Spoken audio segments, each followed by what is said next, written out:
Really? Where's the whole intro thing? You get what you get.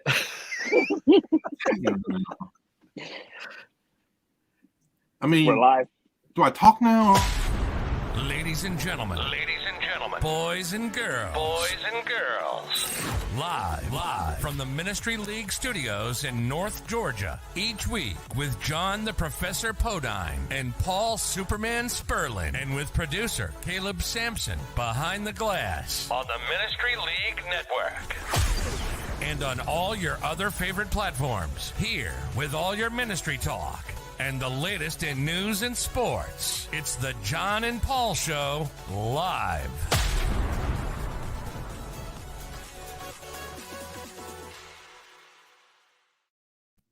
That's what I'm talking about. Welcome to the John and Paul Show, brought to you by the Ministry League at theministryleague.com or simply ministryleague.com. All of your needs, all of your ministry helps, everywhere on social media at Ministry League. This is the John and Paul Show. Caleb Sampson produces this behind the glass, and running up the interstate, or no, he's off the interstate just now, is John Podine. I'm Paul Sperlin, and this is the show. Oh, Paul, what am I going to do with you? I've already gotten texts from everybody laughing at the intro. That was not the intro. That was like, where's the rest of us? I don't know. Paul has become. It was my bougie. bad. My bad. Paul has become bougie and needs his introduction. I mean, it's been a busy morning. Okay, a lot's going on. Yeah, and just a simple text that we're not doing it, and I wouldn't have made a big deal. I apologize for the big deal. We're breaking all the rules of podcasting video-wise by talking about what went wrong with the video-wise, which it didn't go wrong at all. It looked great. So thank you for that so much, Caleb. Yeah. Hey, it's good. It's good to be back, Paul. It is a rainy day out here in North Georgia. I'm near your neck of the woods out here in Atlanta right now, and so it is a rainy day. It is. A lot of rain, but not quite as cold. If it was 20 degrees, as me and Jake were just in the car, went to make a visit this morning, coming back, and basically noticed that if it was that cold, we'd be having snow right now. It's hazy, and just one of those times. Which is this is not the first day in a month or two that hasn't been like 30 degrees in the morning. So here we go. I know, Paul. Hey, but we're glad to see everybody here on a new day, new time here. We're doing it. We're going to do this show on Thursday now. Just everybody's got so busy of schedule going on and everything. And so we think maybe this will work a little bit better for people and for you, our viewing audience, that we can have some people to be a part of it.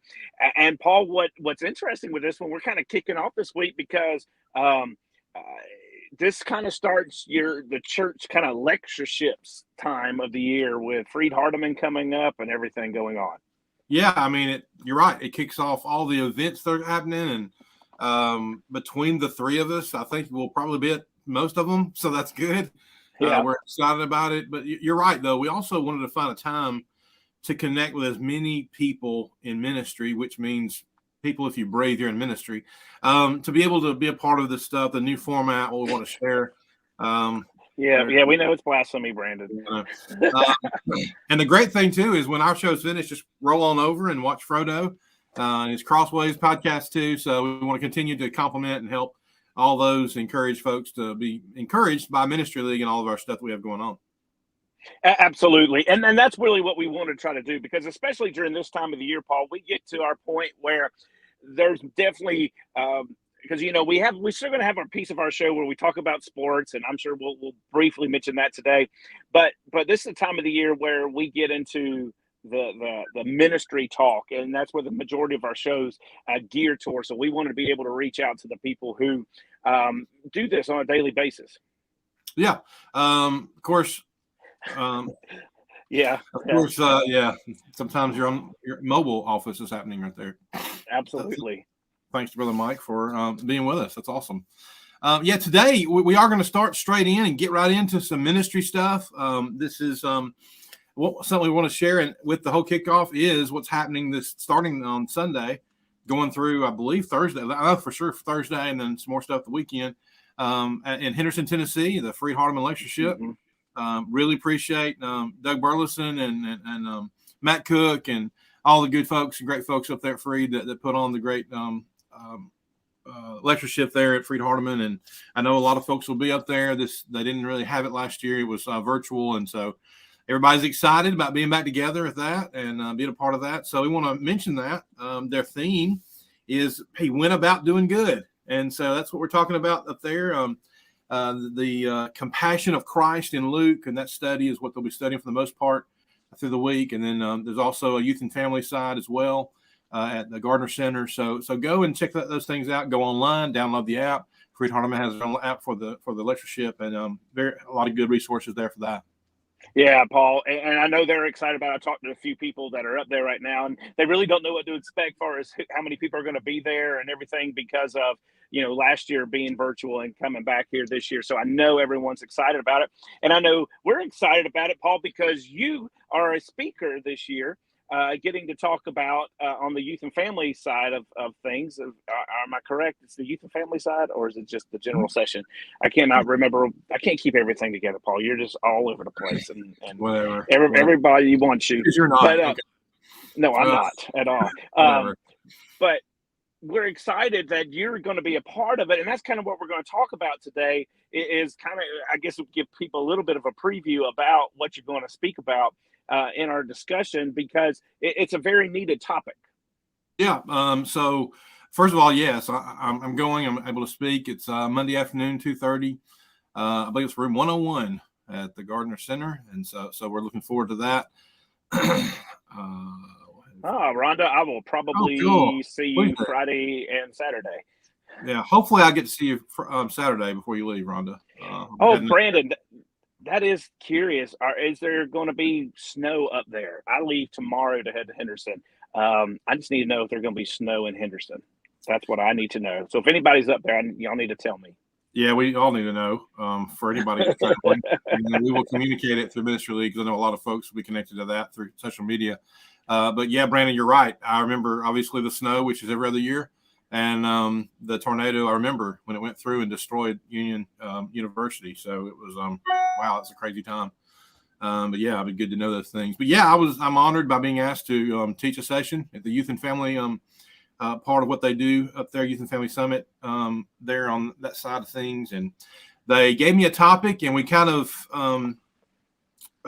broadened it out a little bit. The topic that I was given was how to empower and equip adult volunteers for youth and family ministry. And so, as you know, John, I've been talking about that, dealing with that for the better part of 2 decades. So I'm looking forward to sharing it.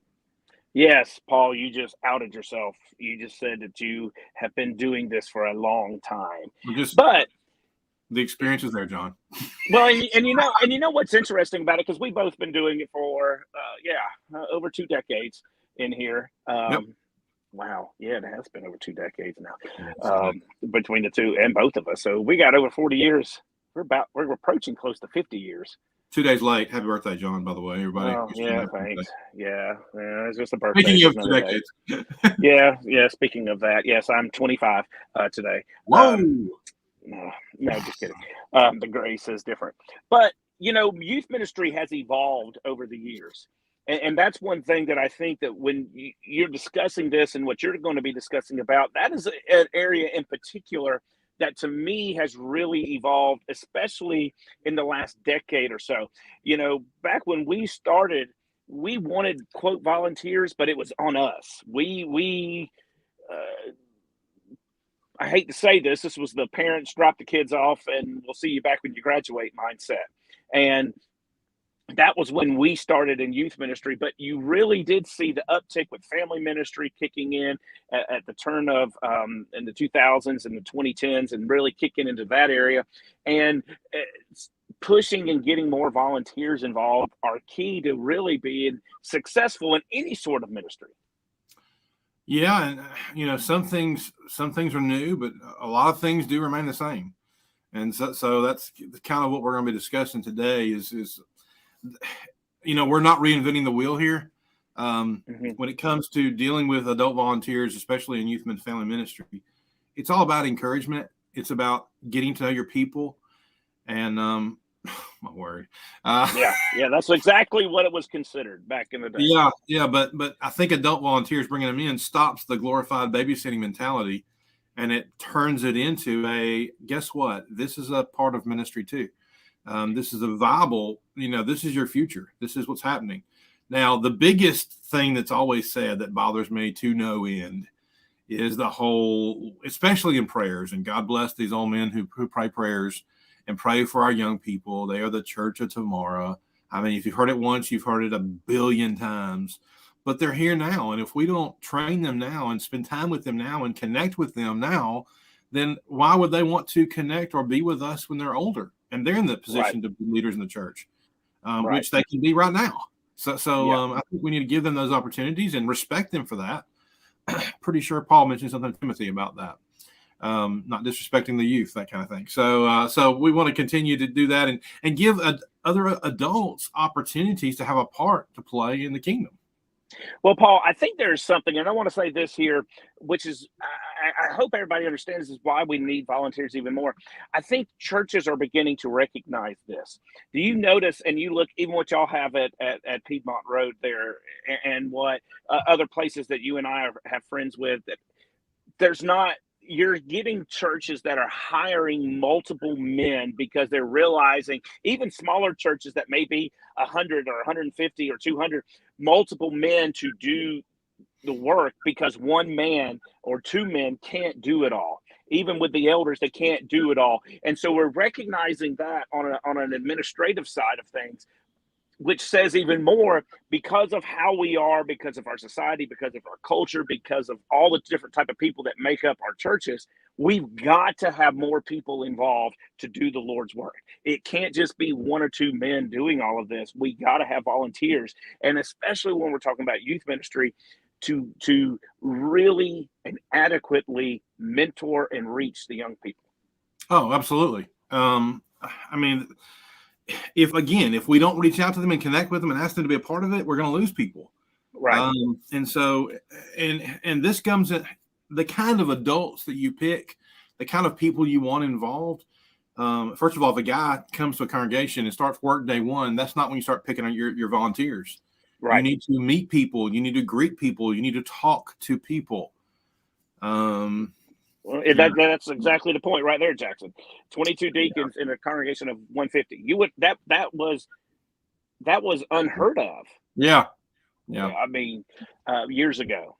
Of course, the whole key there, not pointing fingers at anybody, but the key there is if you have a deacon, make sure he has a job. We don't make people deacons just because they're a man, they breathe, they have a kid.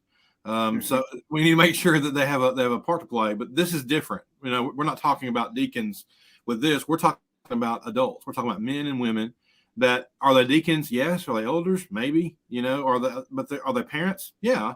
But they may be college students. They may be young adults. And so this form, what we're talking about now, this situation is people that come in all shapes and sizes and all situations, and it's something we're going to share here. Oh, very true, Brandon. It is. They're looking for meaningful study. And what I think, Brandon, and what we're going to discuss here with these volunteers, it's not just also meaningful discussion from Paul or from me or from you. It's also meaningful study and discussion from other people that are a part of it. And so, Paul, as we kick into here, what are some of the things and that you have found throughout your experience here? And I know we're going to talk about it over the next few weeks, and we're only getting the first point here today, that you have found that is important for finding the right volunteers. So we're going to do this in three different ways, talking about volunteers, how to recruit them, how to equip them, and how to encourage them, how to empower them in what they do. And so that's kind of we're going to start with the recruiting part. So basically we have three ways that we have and find adult volunteers. All right. So we identify in the recruiting, and we keep adult volunteers around. It's one of the most vital things that we do in our life, is try to connect people. And so I just wanted to pass along these three things I think that will really help out. And Caleb already put the first one up there. So the first tip is basically fortify your ask. fix and know how you talk to people. You know, when you ask adults to be volunteers, you need to cast the vision. You need to share the goal. You do not say, I've got a Bible class I need for you to teach. Will you do that for me? That's not what you ask. What you do, what you ask, what you talk about is, because in most cases for our recruiting, it consists of sending an email to an existing list of people, and that you've already been told, well, this person will help, this person will help, this person will help. Well, that's good. But, you know, we need to give a bigger pool of people to be a part of it. It's more than just, I need a teacher for this or that. It's about, I need someone to connect with our kids. Mm-hmm. I need somebody that really knows them and maybe they don't, but they have a heart for it and a heart for connecting with people. So instead of inviting your adult volunteers to do a task, ask them for an opportunity for growth. And you're casting a vision here. You're making it bigger than just, I need you to bring something for this. What I need you to do is come here and be here for that person. You know, Paul, Roy used to tell me all the time, especially because, you know, with lads, that's what we're trying to do. We have to get volunteers. That's how it works, especially when it comes at convention time and within the local church doing the work, is that you're specific about what you need. You show them where they're a part of this bigger picture. And I like what you said, that you're asking them to kind of be a part of this vision and not just, hey, I need you to go sweep the floor, or doing some specific task. You're showing them how sweeping this floor is a part of this grander scheme of things. And so I really like how you said, because a lot of times we don't know how to go and ask somebody for help. Well, and it's kind of like this. It's like, instead of asking them to fill up a time slot to do something, you basically say, will you consider making an impact in the life of a kid? Right. So one of the things I've always tried to do in my ministry is really seek out the fringe kids. You know, the kids on the outside, the ones that aren't quite connected, the ones that are hit and miss. I mean, there's an adult that can make a connection with that kid that can help bring them in that maybe some other people can't. Maybe I can't. You know, maybe you can't, but somebody can. And so you're casting a bigger net of what needs to be done versus, you know, this Wednesday at this time, da da da da. So there's some scenarios that go with this. So let me ask this question. Which is more compelling to ask? Say, so Karen, we really need somebody to teach the girls class, the breakout class on Sunday morning. Is this something that you have time to do? Or Karen, yeah, I picked Karen. I was like, why are you using Karen? We have an awesome girls group.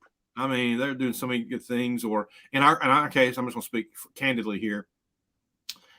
Karen, we have just a few girls in our group, and they really need somebody to help fortify what's happening with them right now and to encourage them. And I really think you're the one for that. I really do. Do you mind coming and sitting in class with us and just participating with us as we go through this? And all you're asking a person to sit in a room. It's kind of how we train teachers.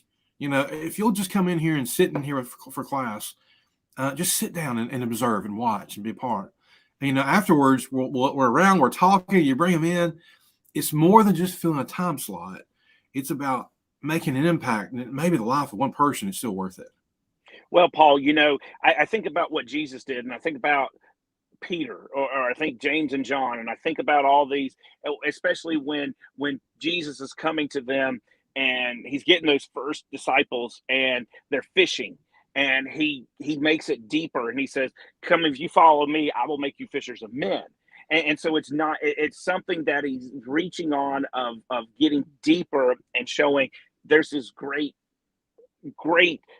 experience that we're about to journey on and travel with, and you can be a part of that. And that's kind of what you're saying here. Instead of going through and almost treating it like it's a visit to the dentist's office, hey, you don't want to teach this Bible class, do you? Exactly. Really? You know, but that you're a sharp part of this big vision that's taking place in here. It's funny you should mention that because I actually had referenced the fishers of men mentality that Jesus basically says, I'd like to go with you. But it's about being together with people and encouraging them to do this, because they think they're going out for fish, and Jesus is like, we may be going out for fish, but we come back, you're gonna be ready to go out for men. You know, it changes everything. So I love you said that. It's almost like you're looking at my notes. It's awesome. Really? Am I looking at your notes? No, not really, because I'm talking to you face to face. Okay. You know, Brandon just mentioned that too. And that's kind of a side note of what we're talking about here. When you do get asked that teacher, give them what they're passionate about instead of just necessarily saying, "Here's your book, go do it."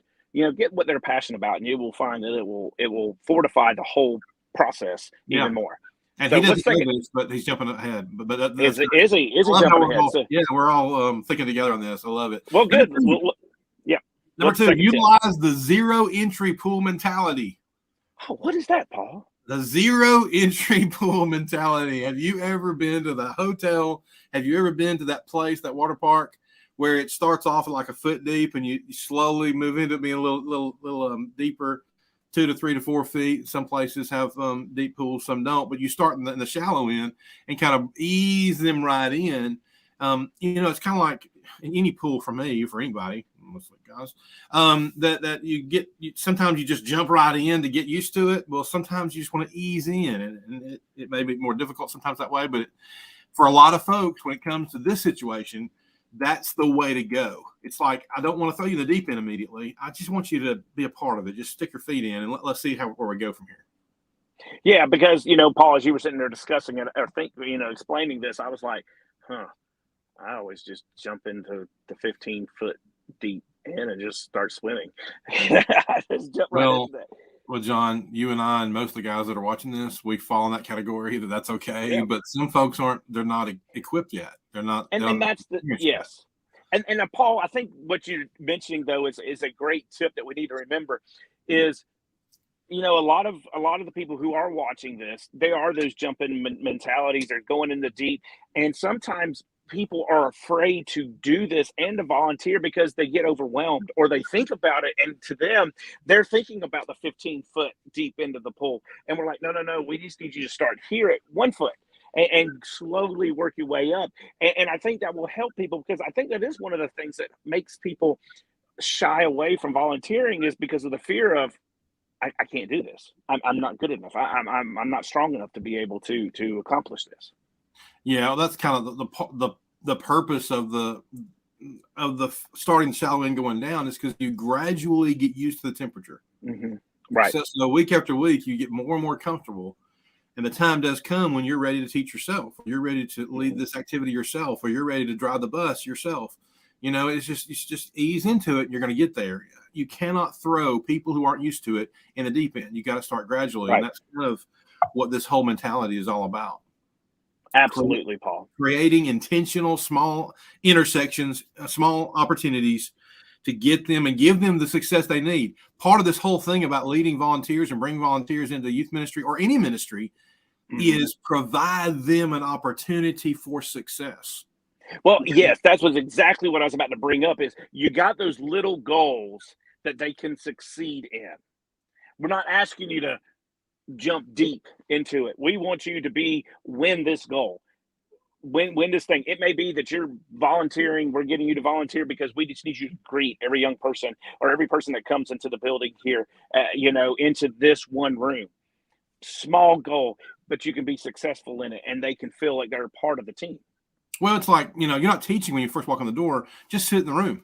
Just experience what's happening and learn how it works, or invite the driver on the retreat and let them observe and see how that works. I mean, it's really neat. And I think we have to remind ourselves sometimes that some people, they do want to help, but sometimes they're just not comfortable. And I think the experience and being there, it's really going to break down the walls. And that's the point of the zero entry pool mentality. Absolutely. So what's the third tip, Paul? Be great. Just be great. Be great at what you do. Be impressive. Be organized. This is something, as a former youth minister, I'm telling you straight out, it's almost impossible to make that happen. It just takes experience and falling down and having someone help pick you up, sometimes elders. But figure out how that works. But if you run an awesome youth ministry or any ministry at all, if you do it right, it's organized and you do it properly, people want to be a part of that. Okay. Yesterday, I'm not getting into sports, but I'm going to mention this. Yesterday was National Signing Day. Guys aren't going to teams that stink. Okay. They want to go to places where they know they're going to play. In most cases, they want to go to places where they know they're going to play on the next level. And this is the same deal. People want to help, but they want to see something that's successful so they can come and be a part of that success. Absolutely. It's fair, it's honest, it's okay. And that's kind of where it is. Simply be excellent, be great at what you do. And then it gravitates and it's infectious. Absolutely. And this is the deal. You're a part of the body of Christ. If you're a Christian, you've been bought with the blood of Jesus. You are a great person already. Jesus said that the least in the kingdom of heaven was greater than John the Baptist. So that's a pretty good place to start in my book.